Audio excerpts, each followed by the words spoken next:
ஆண்டவரும் ரட்சகருமாகிய இயேசு கிறிஸ்து நாமத்தினாலே உங்களை வாழ்த்துகிறேன். கர்த்தர் ஆசீர்வதிப்பாராக. எனக்கு அருமையானவர்களே, கர்த்தருடைய நாம் மகிமைப்படட்டும்.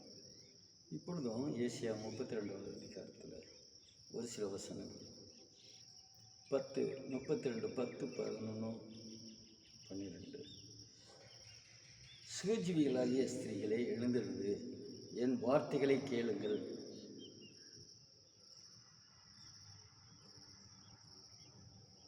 நிர்விசாரமான குமாரத்திலே என் வசனத்துக்கு செவி கொள்ளுங்கள்.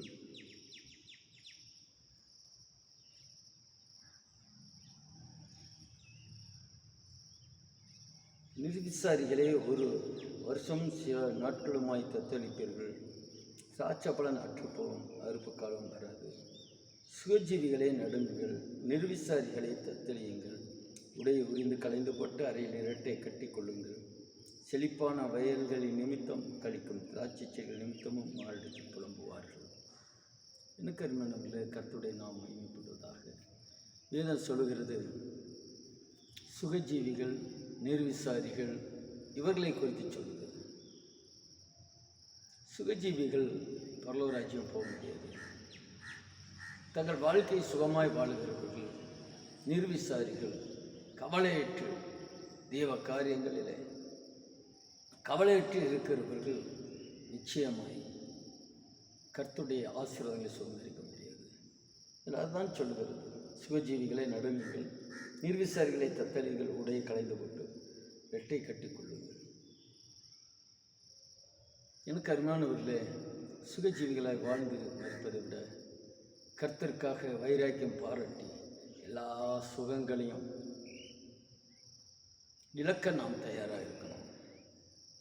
அதற்கு முன்பாக சொல்லப்படுகிறது லோபியின் எத்தனை 7வது வசனம். லோபியின் எத்தனைகளும் பொல்லாதவைகள். ஏழை நியாயம் பேசும்போது அவன் கள்ள வார்த்தைகளாலே எளியவர்களை கெடுக்கும்படி தீவினைகளை யோசிக்கிறான். குணமுள்ளவன் தயாளமானவைகளை யோசிக்கிறான். தயாளமானவைகளிலே நிலைத்தும் இருக்கிறான். தயாள குணத்தை குறித்து சொல்லப்படுகிறது, கொடுக்கிறதை குறித்து. சுகஜீவிகள் கொடுப்பதை குறித்து அக்கறை இல்லை. ஏழைகளை நினைப்பதில்லை, தரித்திரரை நினைப்பதில்லை, சபையில் ஊழியர்களை நினைப்பதில்லை. நிர்விசாரமாய் சுகஜீவிகளை வாழ்கிறவர்கள் குறித்து இங்கே சொல்லப்படுகிறது. இவர்களுக்கு என்ன செய்யப்படுமா? செழிப்பான வயல்களின் நிமித்தமும் கனிதரும் திராட்சை செடிகள் நிமித்தமும் மாரடித்து புலம்புவார்கள். எல்லாத்தையும் இழந்து போவாங்க. லோபி அவர்களெல்லாம் மாரடித்து புலம்புவார்களாம். அவர்களுக்கு கஞ்சத்தனத்தினால அவர்கள் மாரடித்து புலம்புவார்களாம். அவர்களுக்கு உண்டான ஆசீர்வாதங்கள் தடைபடும் என்று சொல்லப்படுகிறது. எனவே எனக்கு அருமையானவர்களே, நிர்விசாரிகளாக இல்லாதபடி, சுகஜீவிகளாக இல்லாதபடி, தாராளமாய் கொடுக்கிறவர்கள் கர்த்தர் பிரியமாக இருக்கிறார். உற்சாகமாய் கொடுக்கிறது கர்த்தர் பிரியமாக இருக்கிறார். ஆகவே யாரும் எதையும் கேட்க வேண்டியதில்லை, நாம முன் வந்து செய்யணும். நம்முடைய சுகத்தெல்லாம் வெறுக்கணும். உலகத்தின் சுக வாழ்க்கையை வெறுத்து கர்த்தருடைய நாம மகிமைக்காக வாழ பிரயாசப்படும். அப்பொழுது கர்த்தர் ஆசீர்வதிப்பார். அப்பொழுது பரலோகராஜ்யத்தை சுதந்திரிக்க முடியும். எனவே சுகத்தை விடுவோம், சுகஜீவியாய் வாழ்கிறதை விடுவோம். கவலையற்று நிர்விசாரமாய் வாழ்வதை விட்டுவிட்டு கர்த்தருக்கு பிரியமாய் வாழ்வோம். அப்பொழுது திராட்சை ரசம் புரண்டு ஓடும், குடும்பத்தில் ஆசீர்வாதம் புரண்டு ஓடும். அதற்காக தான் கர்த்தராகிய இயேசு கிறிஸ்து வந்தார். எதற்காக வந்தாரோ அந்த நோக்கம் நிறைவேறட்டும். அதை நிறைவேற்ற கர்த்தர் கிருபை செய்வாராக. இதை பார்க்கிற ஒவ்வொருவரும் நாம் உதாரத்துவமாக இருப்போம். லோபியாக இருக்க வேண்டாம்.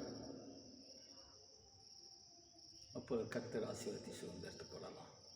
சமனமாக இறக்கம் உன்னதமான தெய்வமே, இந்த கால வேளையில் லோபியை குறித்தும் நிர்விசாரியை குறித்தும் சுகஜீவிகளை குறித்தும் வாசனை வெளிப்பட்டதற்காக நன்றி. பார்க்கிற கேட்கிற ஒவ்வொருவரை ஆசீர்வதிங்க. இயேசு நாமத்தை அழைப்பினாவே ஆமென். எனக்கு அறிமானவர்களே, கர்த்தர் உங்களை ஆசீர்வதிப்பாராக. சிறப்பாக வருகிற 14 கழிச்சு 17/8/2024 விடுதலை உபவாசம் ஜெபம், லீபனோன் ஜெபத்தோட்டம், பால் பண்ணை bus stop, Sirumalai road, Dindigul என்கிற விலாசத்தில். திண்டுக்கல்லிருந்து 9:15 10:15 உங்களுக்கு நேரடியாக பால் பண்ணை என்ற சிறுமலை பஸ்ஸில் ஏறி பால் பண்ணை பஸ் ஸ்டாப் சொன்னாலே நமது தோட்டத்துக்கு பக்கத்திலே அங்கனே நம்ம தோட்டம்தான் ஸ்டாப். எனவே இறங்கி வாருங்கள், இணைந்து செவிப்போம், விடுதலை அவர் அழைத்து வாருங்கள். கர்த்தர் விடுவிக்கிறார், நம்முடைய கண்கள் காணும். கர்த்தர் ஆசீர்வதிப்பார்.